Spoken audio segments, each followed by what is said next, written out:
Baik, bismillahirrahmanirrahim. Assalamualaikum warahmatullahi wabarakatuh.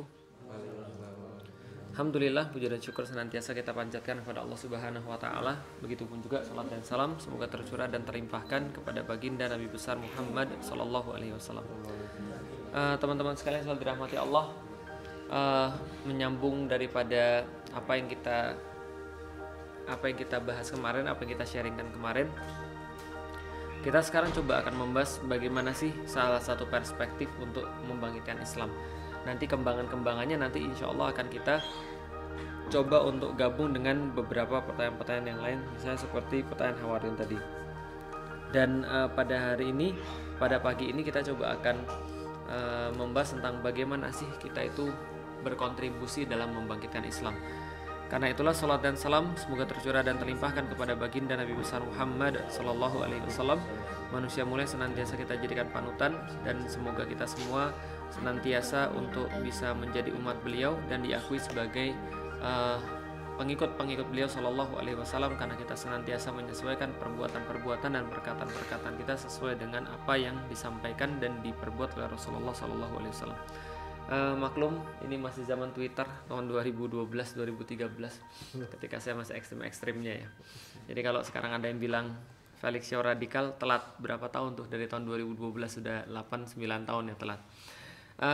Pertama-tama teman-teman sekalian, Allah Subhanahu wa taala itu berfirman, ya ayyuhalladzina amanu ittaqullah. Jadi wahai orang-orang yang beriman, bertakwalah pada Allah. Jadi ketika dalam beberapa ayat di dalam Al-Quran ketika Allah mengatakan ya ayyuhalladzina amanu taqullah, itu pasti ada sesuatu yang penting yang disampaikan setelah ayat itu. Apa yang disampaikan dalam ayat yang versi yang ini dalam surat Al-Hasyr ini, Allah sampaikan ittaqullah wal tanzur nafsum ma qaddamat lighad. Maka hendaklah setiap orang yang bertakwa kepada Allah itu memperhatikan hal-hal yang ada di masa lalu, ma taqaddama qaddamat itu yang sudah berlalu ya, sesuatu yang sudah terjadi. Ligot itu untuk besok. Ayat ini sudah disepakati oleh para ulama tafsir menyangkut dengan yang dimaksud dengan ligodin itu adalah yaumil kiamah. Jadi hendaklah setiap orang itu memperhatikan apa yang maqaddamat, apa yang sudah dilakukan di dunia untuk hari esok di yaumil kiamah. Jadi seolah-olah kita tuh ditaruh di persimpangan bahwa besoknya itu kiamat, atau kiamat itu dekat sekali, masa penghitung itu dekat sekali. Dan kiamat itu kan ada dua ya, kalau kata para ulama. Pertama adalah kiamat yang kecil, itu adalah kematian kita sendiri. Yang kedua adalah kiamat yang besar, yaitu adalah ketika seluruh manusia dikumpulkan pada satu hari. Nah, manapun itu, tapi kita disuruh untuk memperhatikan hari itu. Dan seolah-olah kita melihat ke belakang, yaitu adalah sesuatu yang sudah kita lakukan di dunia. Jadi ini adalah kayak apa ya, waktunya itu waktu time frame-nya itu ditaruh kita di antara kiamat dan di antara sudah menjalani dunia. Maka setiap orang yang bertakwa itu harus memperhatikan hal ini, apa yang dia lakukan untuk masa depan. Tapi ayat ini juga bisa dibaca sebagai orang-orang yang beriman, hendaklah kalian membaca masa lalu untuk bisa membaca masa depan. Karena masa depan itu terletak di masa lalu. Karena masa lalu itu menjadi petunjuk untuk masa depan. Dan mungkin Avengers terinspirasi daripada ini. Lalu kemudian buat ketika Endgame itu ya dia harus balik ke masa lalu untuk masa depan gitu kan ya. Enggak, itu adalah otak-atik gato aja. Tapi yang kalau sehari-hari di dunia tuh gini. Misal contoh dalam fashion itu selalu ada namanya retro.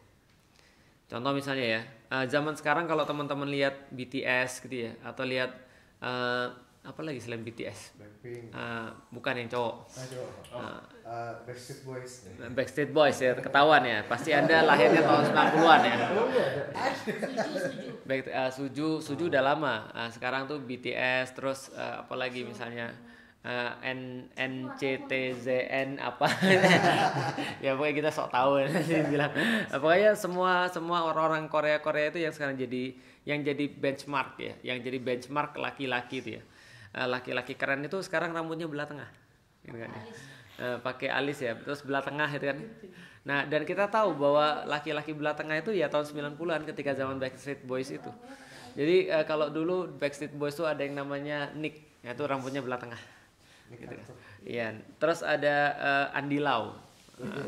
Ada Arongko itu juga rambutnya belah tengah. Balik lagi. Dulu ketika tahun 90 setelah belah tengah itu saya juga dulu belah tengah. Tapi udah hilang gitu ya. Terus abis itu rambutnya berdiri pakai apa namanya pakai minyak rambut spike gitu kan ya. Setelah itu ganti jadi belah pinggir tuh kayak si Ari itu. Terus setelah itu ganti jadi gondrong. Nah, nanti balik lagi gondrong itu kan sebelum belah tengah sebenarnya. Kalau teman-teman lihat zamannya ibu bapak kita kan ya, rambutnya gondrong, terus celana cut bray dan segala macam. Dan saya masih ingat tahun 90 itu kalau yang cewek-cewek itu ngetren celana hippies. Ya, apa celana yang di bawah pusar, di bawah pinggul ya. Di bawah pinggul terus sekarang balik lagi celana di atas pusar. Karena balik lagi kayak tahun 70-80 ya. Artinya itu namanya retro dalam dunia fashion. Nah, dalam dunia desain juga gitu. Sekarang pop art gitu kan ya. Balik lagi retro ke tahun 70-80. Warna-warnanya lebih terang, bukan warna-warna yang apa ya?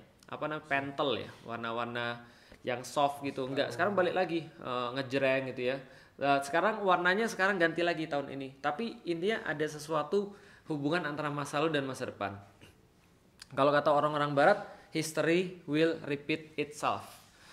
Sesungguhnya sejarah itu akan mengulangi dirinya sendiri. Kenapa? Karena di hari yang awal tidak ada yang memperhatikan dia, jadi dia mengulangi lagi.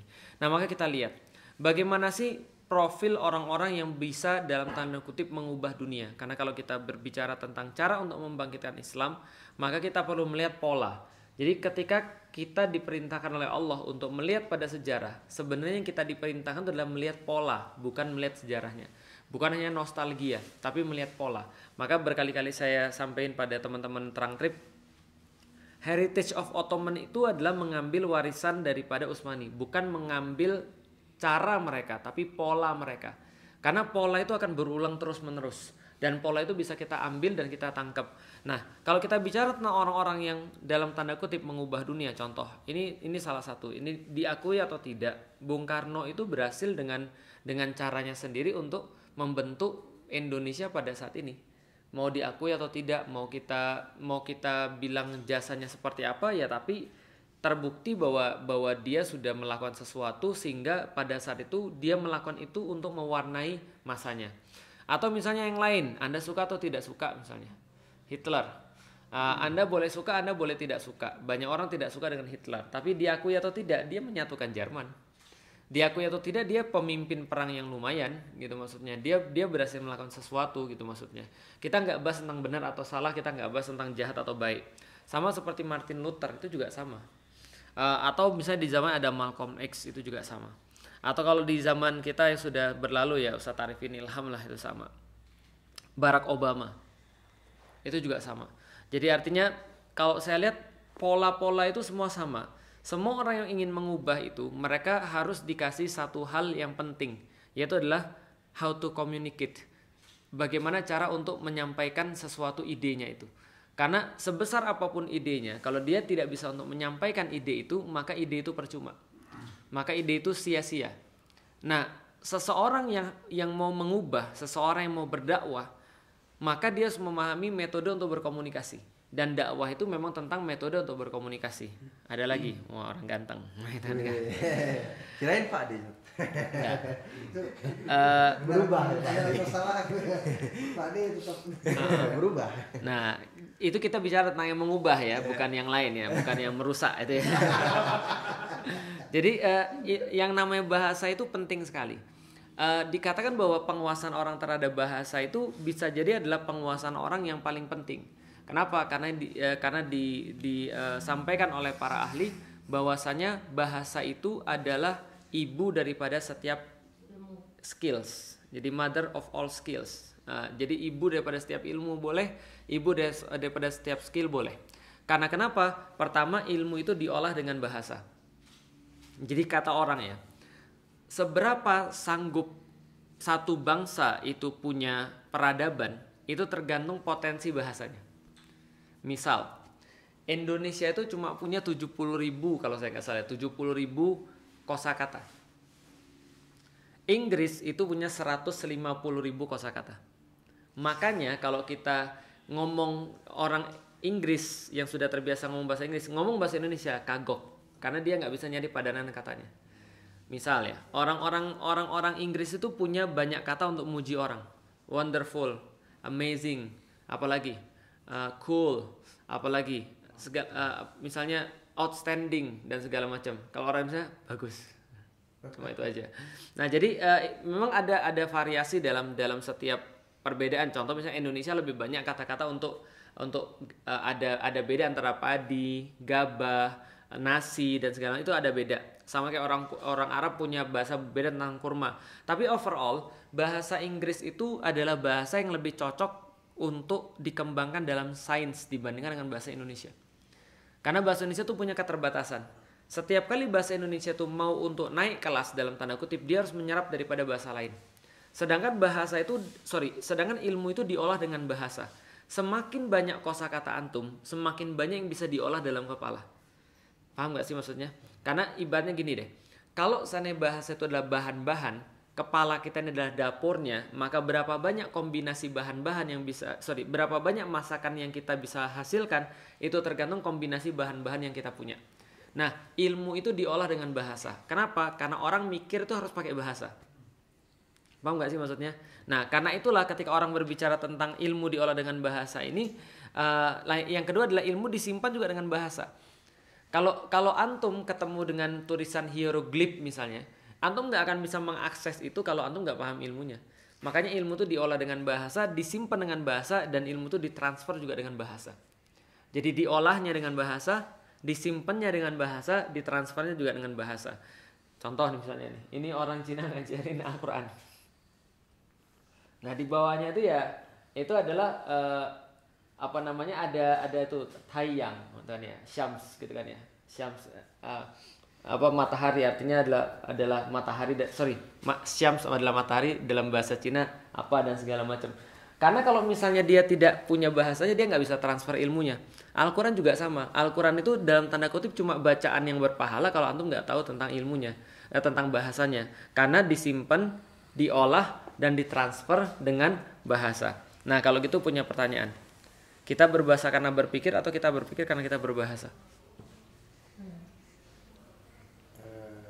Yang mana? Atas atau bawah? Yang kedua. Kita berbahasa karena kita mikir atau kita mikir karena kita berbahasa? Berpikir karena berbahasa. Oke, kita lihat. Kita berbahasa karena kita berpikir, betul nggak? Betul. Buktinya adalah yang tidak punya akal itu tidak punya bahasa yang bisa kemudian untuk diolah, ditransfer, dan diolah, ditransfer, dan disimpan. Contoh, hewan itu berkomunikasi. Tapi apakah dia punya bahasa yang bisa ditransfer, disimpan, dan diolah?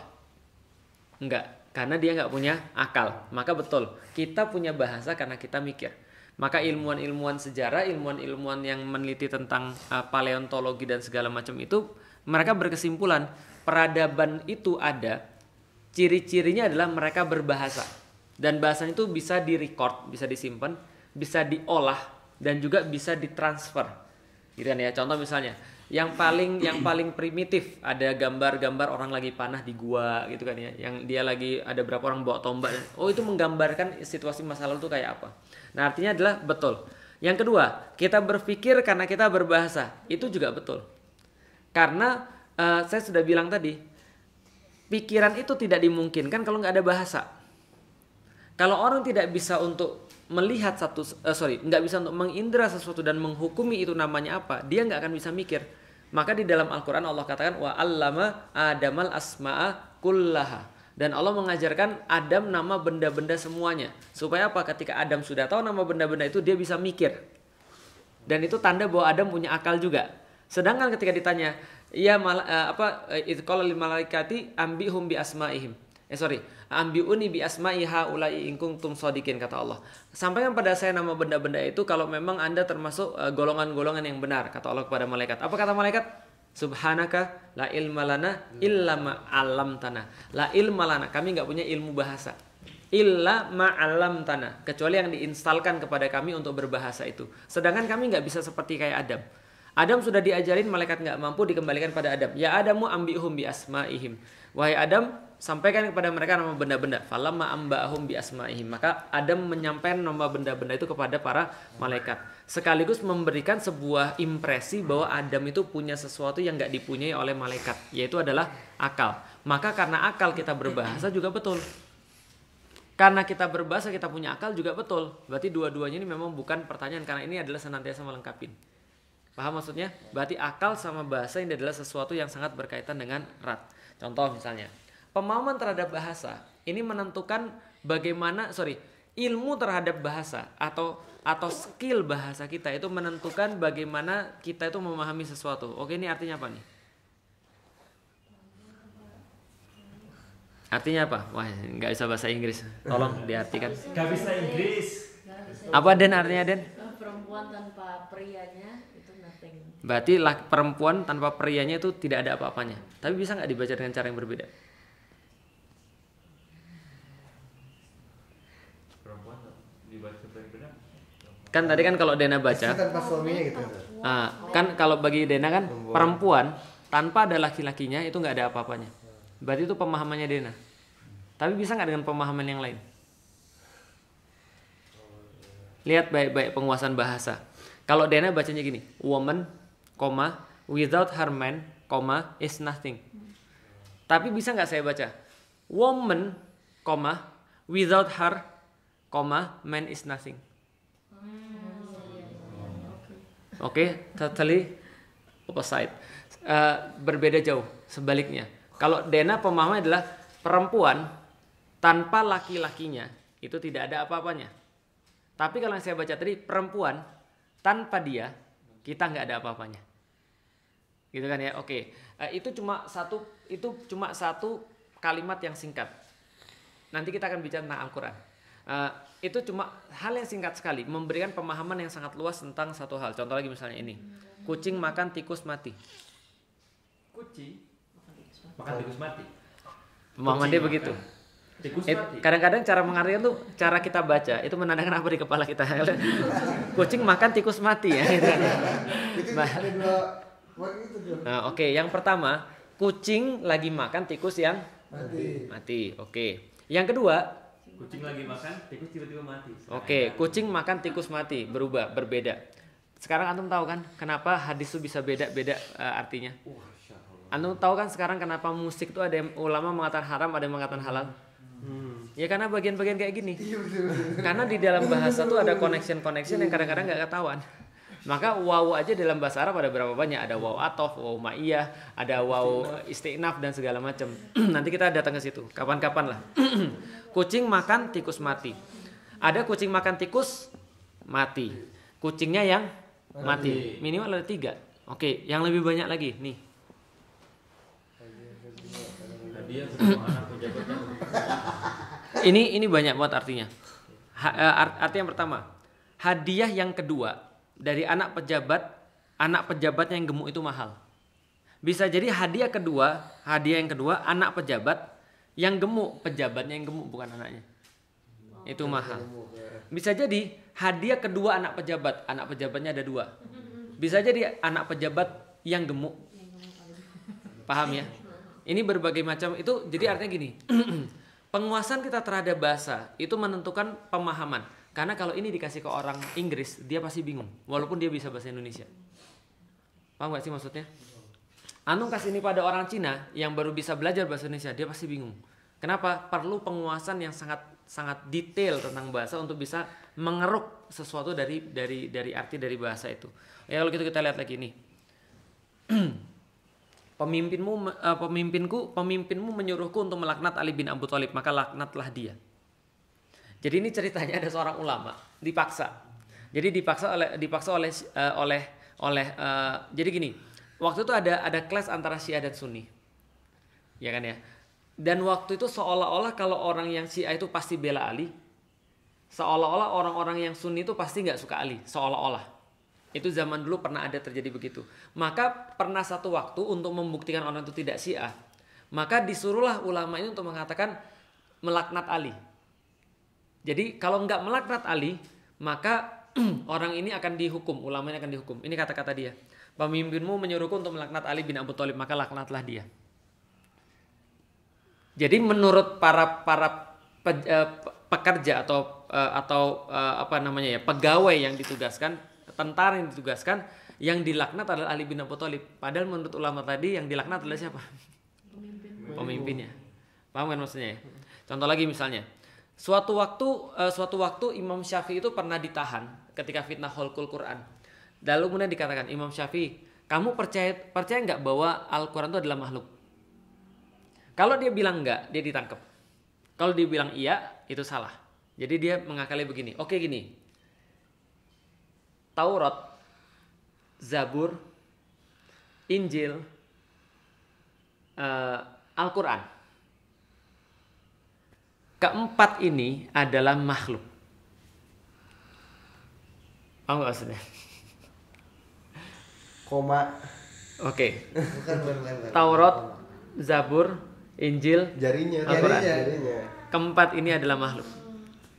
Selamat ya. Karena yang dimaksud dengan makhluk adalah jarinya ini. Bukan Al-Quran dan segala macam. Nah, dalam pemahaman bahasa itu adalah teori ngeles yang syar'i. Karena itu seolah-olah memberikan makna yang jauh dengan kata-kata yang dekat. Jadi seolah-olah mengesankan makna yang dekat tapi maksudnya makna yang jauh. Contoh misalnya, kalau misalnya kita di rumah, Dena di rumah lalu kemudian ada yang nyari Hawariyun dan Hawariyun nggak siap untuk menerima tamu atau dia nggak menerima tamu pada saat itu. Hawariyun ada.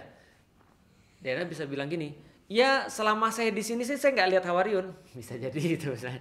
Ya kan memang selama di situ dia nggak lihat Hawariyun kan gitu kan ya. Nah itu tidak bohong gitu kan ya sebenarnya. Jadi itu adalah menunjukkan makna yang jauh daripada seolah-olah makna yang dekat. Nah itu adalah yang tadi contohnya lagi. Nah ini adalah salah satunya. Bahkan guyonan pun memerlukan kecerdasan bahasa. Yang nggak jago bahasa Inggris ya biasanya nggak ngerti. One day a teacher was attempting to teach the names of animals to a class of 5 years old. She held up a picture of a deer and asked one boy, "Billy, what is this animal?" Little Billy looked at the picture with a disheartened look on his face and responded, "I'm sorry, Mr. Smith, I don't know." Lalu kemudian the teacher was not one to give up easily, so she then asked Billy, "Well, Billy, what does your mommy call your daddy?" Little Billy's face suddenly brightened up. But then a confused look came over his face and he asked, "Mr. Smith, is that really a pig?"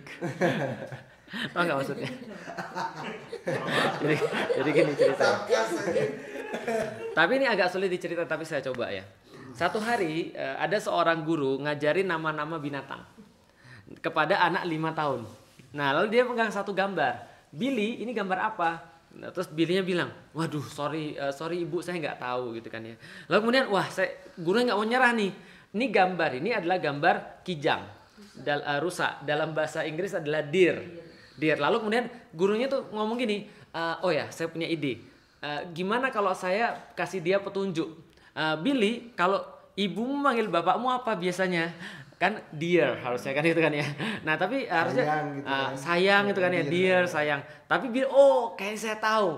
Tapi benar nggak itu adalah babi maksudnya itu kan? Tahu nggak sih maksudnya?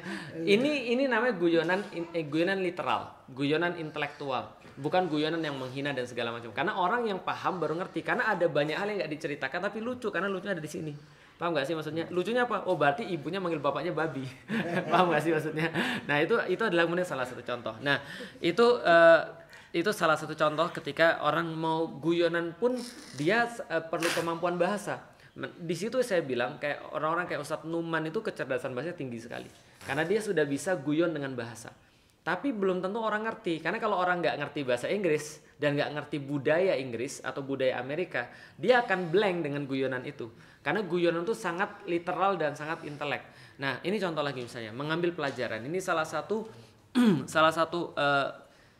syair yang sangat terkenal dari Imam Syafi'i. Jadi Imam Syafi'i mengambil daripada Diwanus Syafi'i.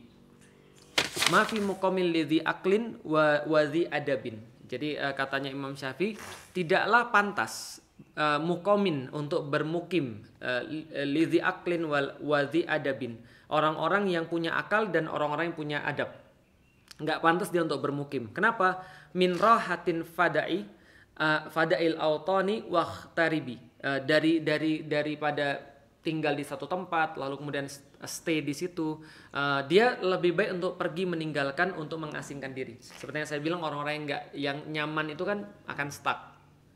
Kita pergi. Kenapa kita harus pergi? Kata Imam Syafi'i, safir tajid iwadon, bukan awadon ya, iwadon tajid iwadon amman tufarikuh.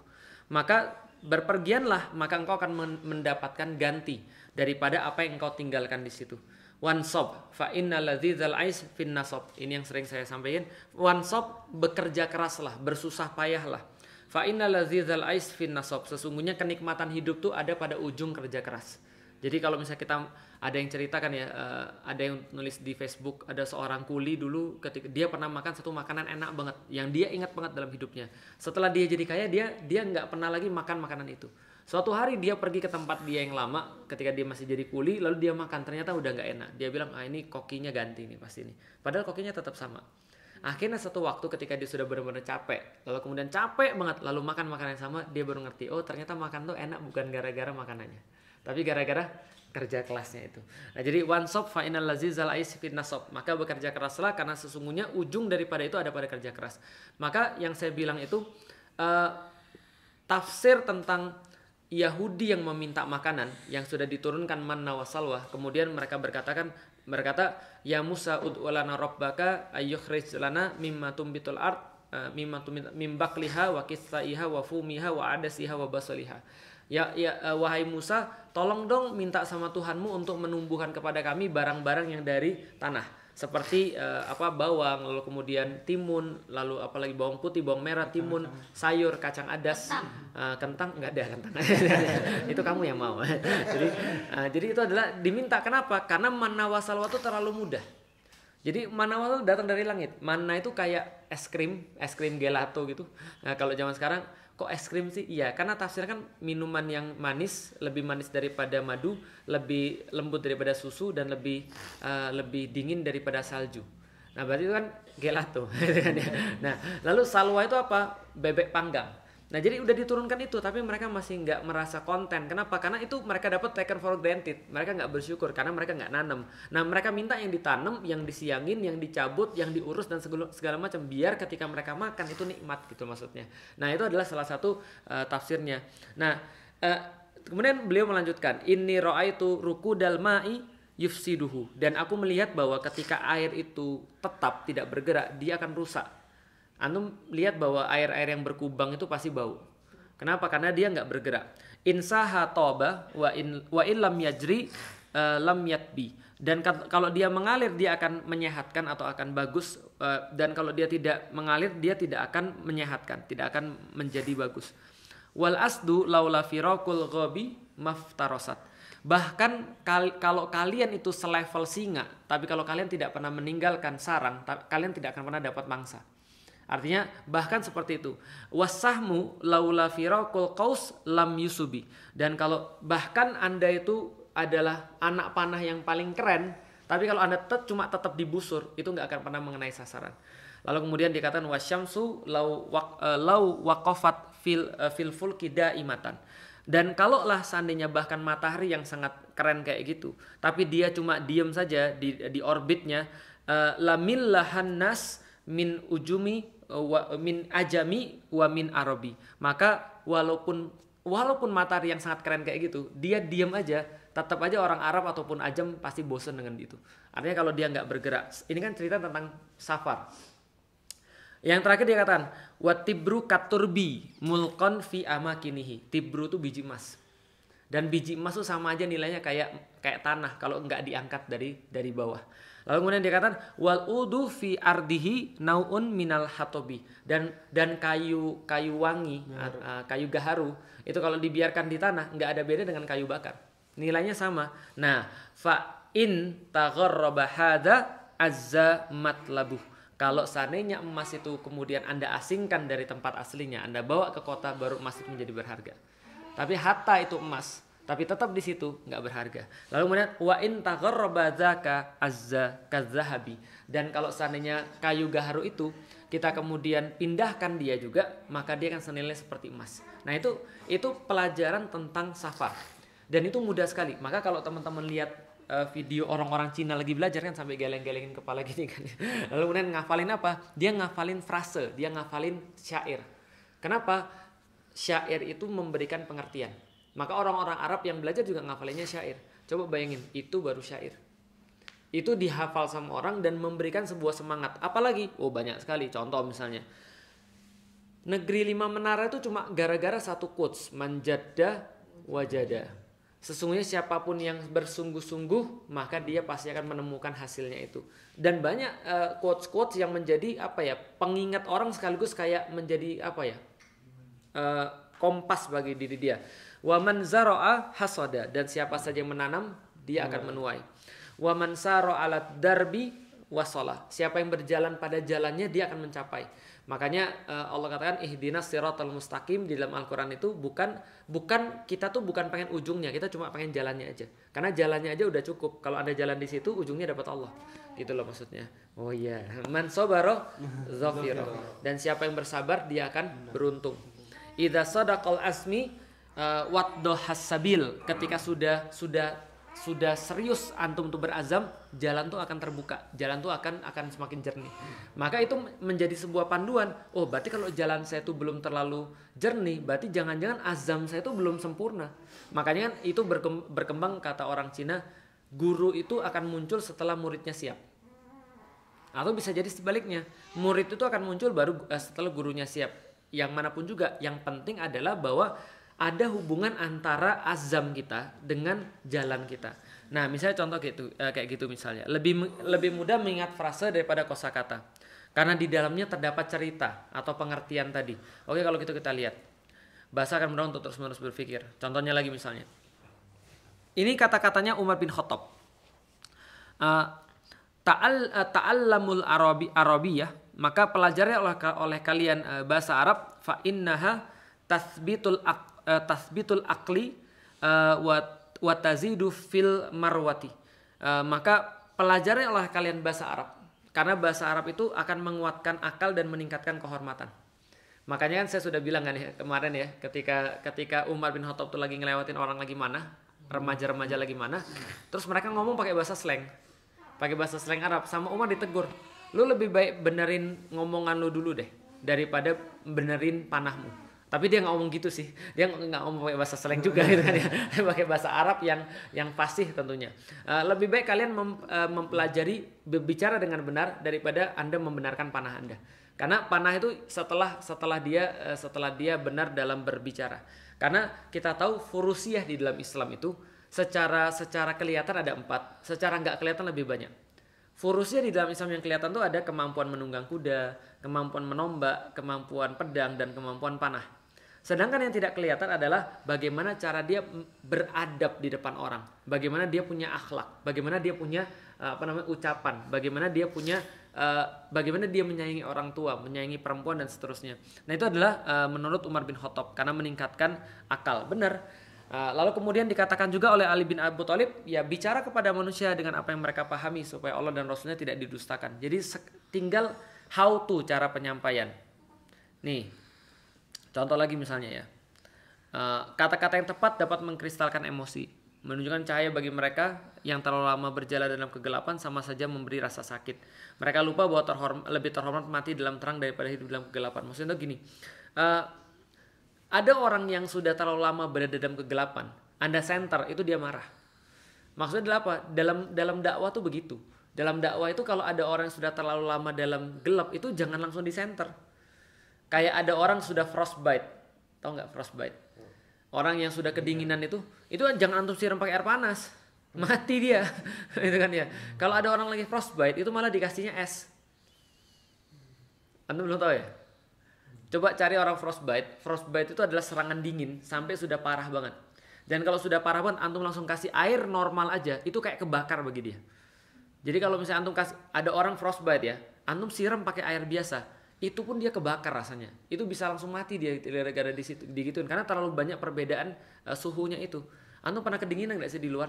Terus antum cuci tangan pakai air biasa, itu rasanya kan kayak panas banget. Apalagi kalau disiram air panas, melepuh. Paham gak sih maksudnya? Nah itu kalau misalnya ada orang yang sudah terbiasa didingin, antum langsung gituin, mati dia. Nah antum harus kasih es dulu, lalu kemudian baru kasih air, baru ketika suhunya udah normal baru dikompres. Itu kan penanganan frostbite. Nah, penanganan orang-orang yang sudah terlanjur lama dalam kegelapan juga gitu. Jadi dia nggak bisa langsung disenter, nggak bisa langsung tahajud, baca Quran 1 juz, nggak bisa. Pelan-pelan, itu kan ya, membiasakan dia dulu nyaman dengan kebaikan. Minimal membiarkan dia nyaman untuk tidak berbuat maksiat. Itu minimal kalau dalam orang kayak gitu. Kenapa? Karena mereka sudah terlalu lama berjalan kegelapan. Mereka lupa bahwa lebih terhormat mati dalam terang daripada hidup dalam kegelapan. Maksudnya gini, kalau orang-orang dalam gelap itu, kalau dia mati, dia kemudian stres, dia kemudian apapun, orang nggak ada yang tahu. Tapi kalau orang dalam terang itu ya minimal diketahui, gitu maksudnya. Nah itu adalah salah satunya. Contoh lagi misalnya, kata-kata kayak gini, aku mencintaimu dan karena itulah aku rela berkorban demi kamu. Ini kira-kira kata-kata yang biasa atau kata-kata yang istimewa? Biasa. Ada nggak sih cara untuk menyampaikan dengan yang lebih bagus? Kalau seorang laki-laki, suami menyampaikan ini pada istrinya bilang, kamu habis baca novel ya? Habis baca Khalil Gibran ya kamu? Iya, dan itu biasa. Iya, aku mencintai, aku rela berkorban demi kamu. Tapi ada nggak sih cara untuk menyampaikan dengan yang lebih pas? Bisa. Contoh misalnya, aku adalah api dan kau adalah air. Aku tetap akan berada di sisimu. Asik.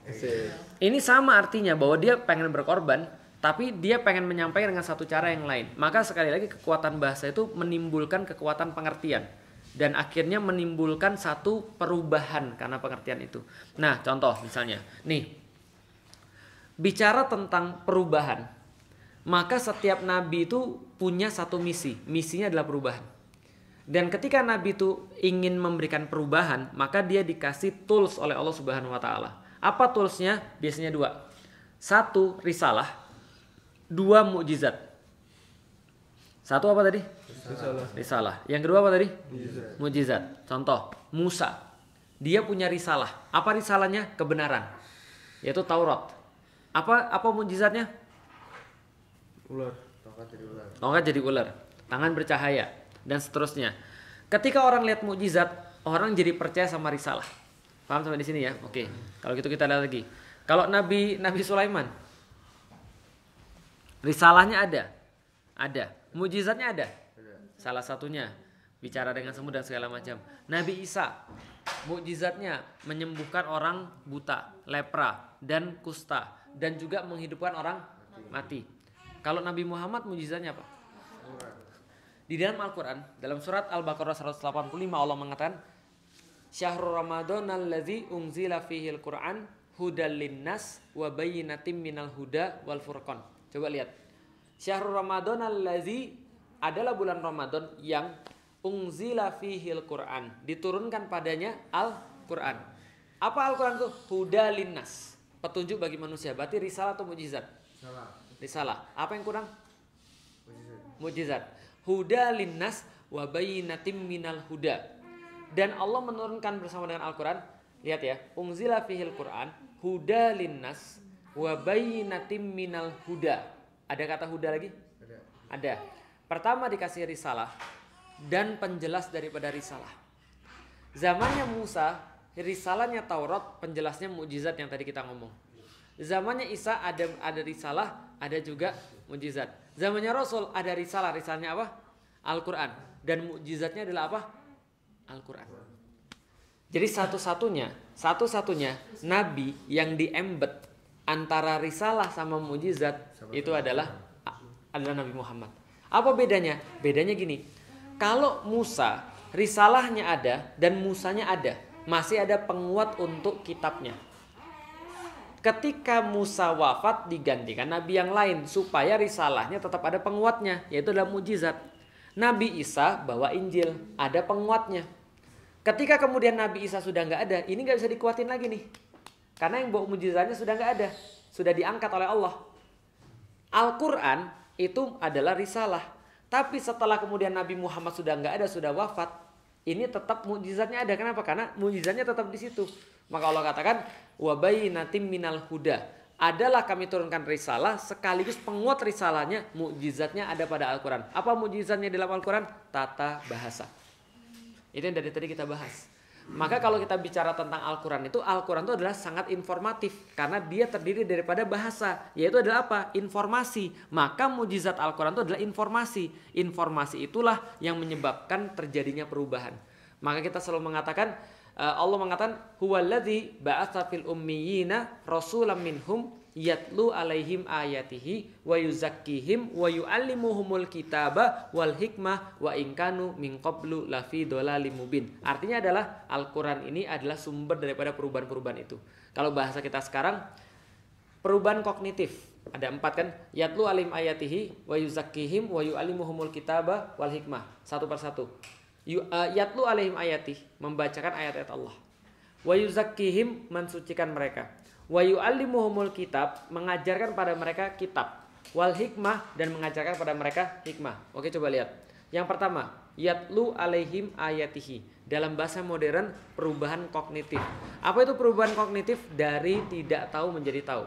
Jadi kalau mulai untuk ngajarin orang, mulai untuk mendakwakan Islam, di kepala kita itu adalah pertama, mereka harus dari tidak tahu menjadi tahu. Itu paling minimal. Yang kedua, perubahan afektif. Wa yuzakkihim. Perubahan afektif itu adalah perubahan perasaan. Perubahan perasaan itu adalah dari tidak mau menjadi mau. Jadi dari kalau kognitif apa tadi? Tidak tahu menjadi tahu. Kalau afektif apa tadi? Dari tidak mau menjadi mau. Yang ketiga, wa yu'allimuhumul kitab, dan membuat mereka untuk bisa tahu tentang kitab. Kitab ini sudah mulai untuk action. Berarti kalau action dari tidak bisa menjadi bisa. Setelah kemudian dari tidak tahu menjadi tahu, dari tidak mau menjadi mau, dari tidak bisa menjadi bisa, maka dia di-embed lagi, terus-meneruskan sampai jadi behavior. Makanya kata orang kan ada perubahan kognitif, ada perubahan afektif, ada perubahan motorik atau tidak bisa menjadi bisa, dan ada perubahan behavioral. Ada perubahan keseluruhan. Kalau behavioral dari tidak nyaman menjadi nyaman. Oke, ulangi. Kalau kognitif apa tadi? Bukan. Tahu jadi tahu. Dari tidak tahu menjadi tahu. Yang kedua? Mau jadi mau. Tidak mau jadi mau. Yang ketiga? Tidak bisa jadi bisa. Yang keempat? Tidak nyaman menjadi nyaman. Oke, lihat di zamannya Rasulullah SAW. Pelajaran tentang akidah itu semua adalah tentang dari tidak tahu menjadi tahu. Dan belum ada sholat, belum ada puasa, belum ada haji. Cuma dikatakan Allah itu satu ya. Apa buktinya Allah satu? Lihat langit dan bumi. Yang itu salah ya. Kenapa salah? Lihat begini dan segala macam. Itu penjelasan yang pertama. Dari tidak tahu menjadi tahu. Wacana, kognitif. Perubahannya ada di sini, nggak kelihatan sama sekali. Akar. Nah, setelah menunjukin semua itu, Rasul ngajak mereka, yuk kita sholat yuk. Melatih kemudian halal haram itu adalah kecenderungan mereka. Suka pada yang halal, benci pada yang haram. Kalian lihat ada orang yang nanya, ya Rasulullah saya mau berzina boleh nggak? Gini deh, kamu kalau mau berzina kira-kira gini deh, kalau ibumu yang dizinai gimana? Ya nggak mau lah saya. Kalau anakmu yang dizinai, apalagi saya gampar tuh orang. Kalau misalnya kakakmu yang dizinai gimana? Saya juga nggak rela. Gimana kalau sepupumu yang dizinai? Saya juga nggak mau. Tantemu gimana? Nggak mau juga. Kata Rasulullah, ya gini deh, kamu kan mau berzina. Nanti kamu mau berzina sama orang itu kalau nggak ibunya orang, anaknya orang. Kalau nggak anaknya orang, sepupunya orang. Kalau nggak sepupunya orang, tantenya orang. Kalau tantenya orang, adik perempuan atau kakak perempuannya orang. Kalau gitu saya nggak jadi berzina, karena dia sudah dibentuk.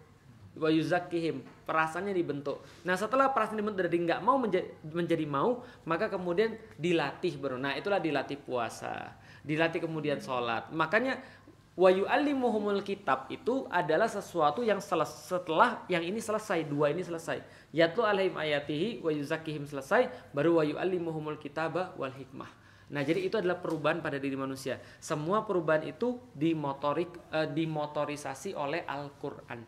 Jadi kalau Al-Quran ini kita ngajarin sebanyak mungkin orang, dia akan naik pemikirannya. Ketika sudah naik pemikirannya, dia pasti jadi baik. Maka saya bilang kemarin-kemarin dari materi kemarin-kemarin saya bilang, kezoliman itu temannya adalah jahiliyah.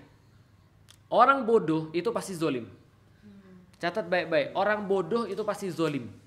Dan orang zolim itu jelas bodoh. Kenapa bodoh? Rasul yang mengatakan, Abu Jahal itu dulu namanya Abul Hakam. Abul Hakam artinya bapak kebijaksanaan. Jadi orang Quraisy itu kalau misalnya ada yang mau nikah, nanyanya kepada Abul Hakam. Gimana ya? saya mau nikah dengan kayak gini, kira-kira menurutmu gimana? Orang lagi mau buka bisnis, nanyanya sama Abul Hakam, konsultasinya. Orang mau belajar apapun, nanya sama Abul Hakam. Mau pergi ke luar negeri, nanya sama Abul Hakam. Saking dia itu bijaksana gitu maksudnya. Tapi ketika Islam datang, dia tolak, kata Rasulullah, dia bukan Abul Hakam, dia Abu Jahal. Dia bukan pintar, dia tuh bodoh. Kenapa bodoh? Karena dia mengetahui yang mana yang benar tapi nggak mau ngambil yang benar. Itu kan kejadian pada Abul Hakam kan ya. Artinya gini, kalau kita bicara orang zolim itu pasti bodoh. Karena kebodohan itu yang menyebabkan kezoliman. Dan orang yang bodoh itu nanti akan zolim dia. Nah makanya lawan daripada kezoliman adalah meningkatkan taraf berpikir sehingga mereka jadi pintar. Ketika mereka jadi pintar, mereka pasti pilih taat. Ya memang agak sedikit miris sih sebenarnya. Berarti semua orang-orang yang zolim itu bodoh. Ya dari segi artian daripada Rasulullah begitu. Ada yang nanya, enggak sepertinya kenapa? Itu kayaknya itu pintar-pintar tuh orang, ada yang S3, ada yang PhD dan segala macam. Oke, coba kita lihat. Kenapa Abu Jahal dikatakan bodoh? Ini kan sudah saya ceritain berkali-kali ya. Abu Jahal, Abu Sufyan dan Al-Akhras bin Syarik itu mereka pengen tahu apa rahasianya Rasulullah.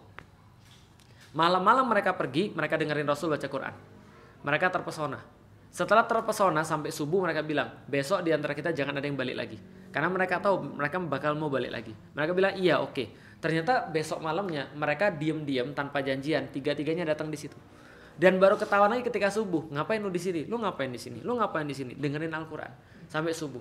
Besoknya lagi terjadi sekali lagi. Sampai akhirnya mereka bilang, kita sepakat kalau kita kesini lagi kita bakal hancur. Kenapa? Orang-orang tahu kita pembesar-pembesar mereka, sementara kita terpesona sama Al-Quran. Ini gak boleh terjadi. Tapi Abu Sufyan dan Al-Akhras bin Syarik ini masih ganjel. Ketemulah mereka, lalu Abu Sufyan nanya, Akhnas, kita kan dengerin Al-Quran nih. Iya, menurutmu Al-Quran itu gimana? Ya benar lah, itu gak mungkin manusia, kan kamu juga dengar sama saya. Mereka berdua bilang kalau gitu kita datengin Abu Jahal. Nanya sama Abu Jahal, kan kita bertiga tuh di situ. Menurutmu Al-Quran benar atau enggak? Apa kata Abu Jahal? Benar lah. Loh, menurutmu juga benar? Iya, nggak mungkin itu dibuat manusia, kata Abu Jahal. Lantas kemudian mereka bilang, kenapa kita nggak ikut Muhammad aja? Apa kata Abu Jahal? Lihat nih, ini kata-kata dia kenapa dia dibilang bodoh. Jadi Abu Jahal bilang gini, jadi gini ceritanya. Kita itu Bani Makhzum, Muhammad itu Bani Abdul Manaf. Dan Bani kita sama Bani dia senantiasa nih kompetisi. Dan kompetisi ini tidak selesai sampai sekarang. Kalau tahun ini dia kemudian bisa menang dengan kuda mereka, maka tahun depan kita bisa latih kuda kita bisa menang sama mereka. Kalau tahun ini syair mereka lebih bagus daripada kita, tahun depan kita bisa latih syair kita lebih bagus daripada mereka. Tahun ini gulat kita kalah sama mereka, tahun depan gulat kita bisa menang lawan mereka. Tapi kalau kita ngakuin Al-Quran hari ini, selama-lamanya kita gak bakal bisa menang dengan Bani Abdul Manaf. Paham gak sih maksudnya?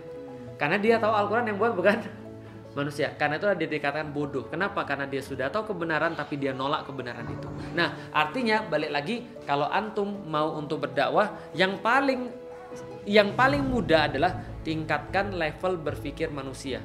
Karena kezoliman itu hanya bisa meneruskan kezolimannya kalau andaikan kebodohan masih merajalela.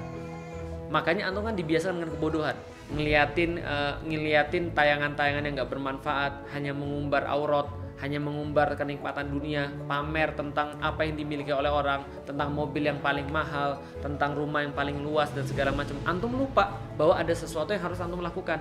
Makanya yang terjadi ketika di zaman Romawi kan mereka buat Flavian Amphitheater, Colosseum untuk membuat manusia lalai daripada ini loh yang harus dia lakukan. Di zamannya Fir'aun buat kemudian iring-iringan korun dengan punya harta-hartanya supaya manusia tuh ngelihat dunia bukan ngelihat pada akhirat. Nah, jadi peningkatan taraf berpikir itu yang paling ditakutkan sama orang-orang zolim. Jadi kalau orang zolim itu kemudian mereka ngelihat ini, mereka pasti tidak akan pernah diam dan pasti mereka akan berusaha agar setiap orang yang berusaha meningkatkan taraf berpikir manusia itu pasti akan dipermasalahkan. Gitu ya. Nah, itu aja yang pengen saya sampaikan. Kita tutup bacaan alhamdulillahirabbil alamin, istighfar, astagfirullahaladzim dan doa kita tutup majelis. Subhanakallahumma wa bihamdika asyhadu